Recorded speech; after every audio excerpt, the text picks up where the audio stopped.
All right, guys, here's your lesson on the Doppler effect. So, what happens when an object that's producing sound is moving, the pitch heard by the listener can be different than the pitch produced by the object. So, yeah, if you're taking this note, I wouldn't suggest you copy this picture down. I have a simplified version of it that you can copy. But what happens when the police car is moving this way? Then the wavelengths, the waves in front of the police car get shorter, and the waves in behind it spread out and become longer. And that affects the frequency. So the person in behind the police car hears a lower frequency, the person in front of the police car hears a higher frequency. This is the one that I would suggest you copy. Only because if we were doing a test in this, then if you're, this is what I would expect you to draw. So you can see these are the wavelengths, wavelength, wavelength. The distance between those circles are the wavelengths. So right from there to there, that would be lambda, there to there, that would be lambda, there to there, that would be lambda. So in this case, you can see those wavelengths are shortened up in front. This again would be a case of it's moving that way. And the wavelengths in behind are longer, and therefore you hear lower frequency.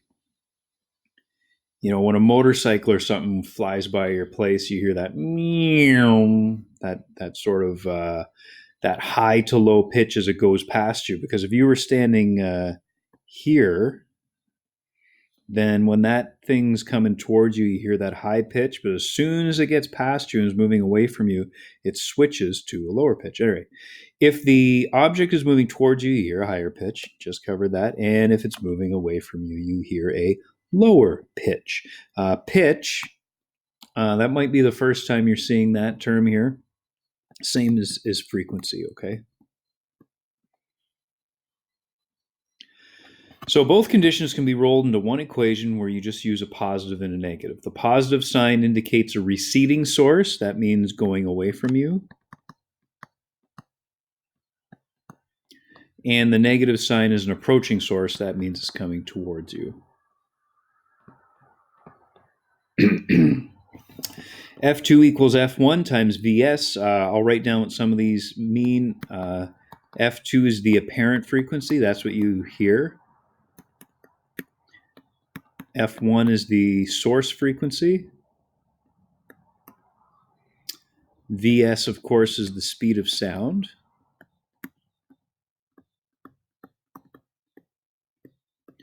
And what else do we have? VO is the speed of the object. So in that case, it would be the police car, whatever's making the sound. Is that everything? Yes, we got a Vs on the top and the bottom.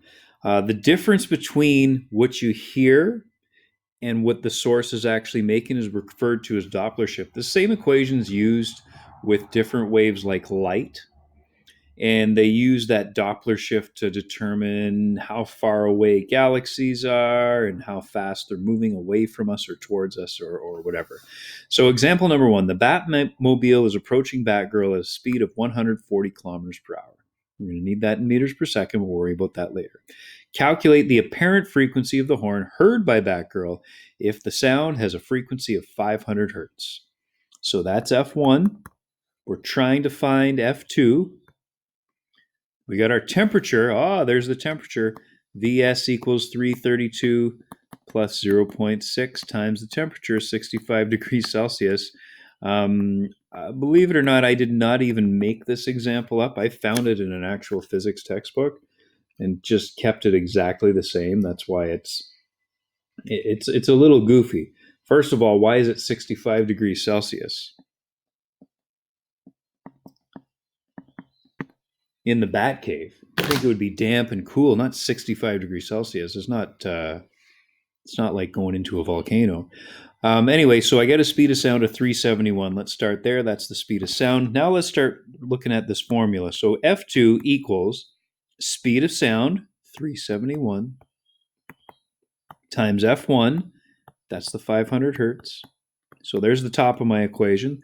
The bottom, you write the speed of sound again, 371. Now this is coming towards and approaching source. So coming towards Batgirl. So that's where you use the negative sign and you stick in the speed of the object. I got to do that change. So 140 kilometers per hour. When you divide that by 3.6, it will give you meters per second. I'm doing that now. 140 divided by 3 decimal 6, and it's 39 meters per second. It's actually 38.8 repeat, but I'm going to use 39. So 39 meters per second goes there. If you're going to do it in one step on your calculator, you better have that in brackets. So I'm going to type in 371 times 500 divided by bracket 371 minus 39. Close my bracket, hit equals, and I got 559 hertz. 559 hertz. And that's all there is to it. Some people find it to be kind of a complicated formula, especially because of the positive and negative. So this was an approaching source. So just remember, use the negative if it's coming towards you. And if it's going away from you, like it is here, the sound of the horn again, F1 is 500. Calculate the apparent frequency heard by Robin if the Batmobile is traveling at that same 140 away from him this time. And we're just going to assume the speed of sound is a more reasonable 344 meters per second, which means the temperature is 20 degrees Celsius. So go F2 equals F1 times the speed of sound. I can't remember if I have that order right, but it doesn't matter. Divided by the speed of sound. Now this time it's coming or going away from, receding. So we go plus the speed of the object. All right, here we go. 500 hertz. It's 140 kilometers per hour, but we already converted that in the last example to 39 meters per second, so I'm going to use that. Good catch, whoever caught it. The speed of sound goes here, 344 meters per second. 344 meters per second right here, and here is where we put in our 39 meters per second. Again, if you're going to one-step it, I would suggest you put that in brackets in your calculator. 500 times 344 divided by bracket 344 plus 39.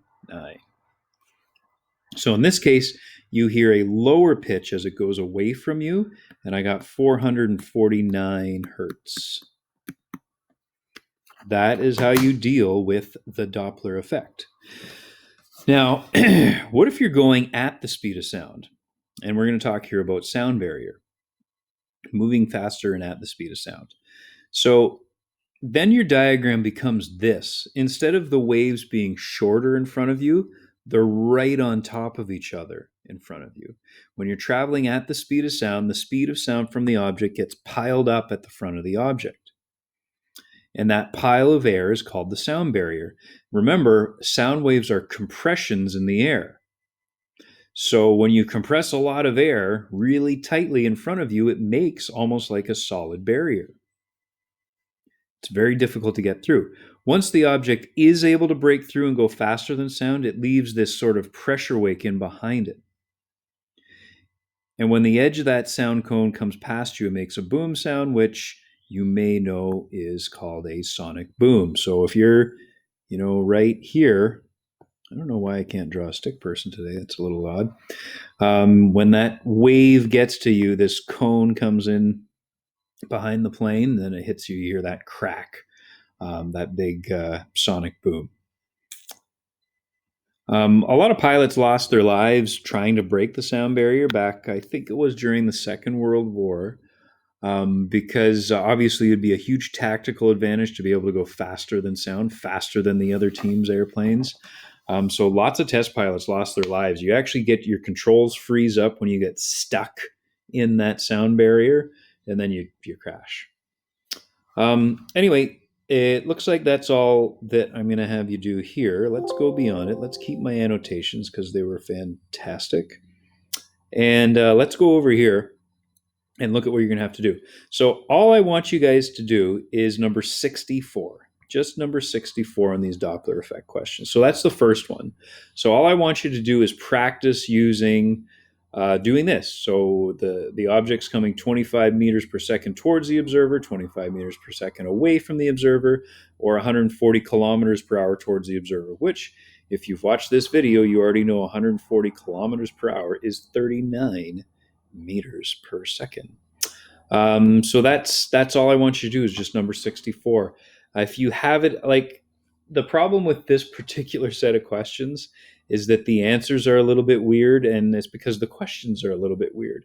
The only other one, if you thought, I need more practice doing this, would be 65, which means you do the exact same question except the air temperature is 30 degrees Celsius. So you'd have to find the speed of sound before you start. So you could do 64 and 65, do 64 for sure. And if you think, wow, this is easy, then that's great. Then you're done. You can stop there. Okay. The answers are there if you scroll down. And that's all I have to say about the Doppler effect and sound barrier, guys. Good luck. Keep the questions coming if you get stuck at all.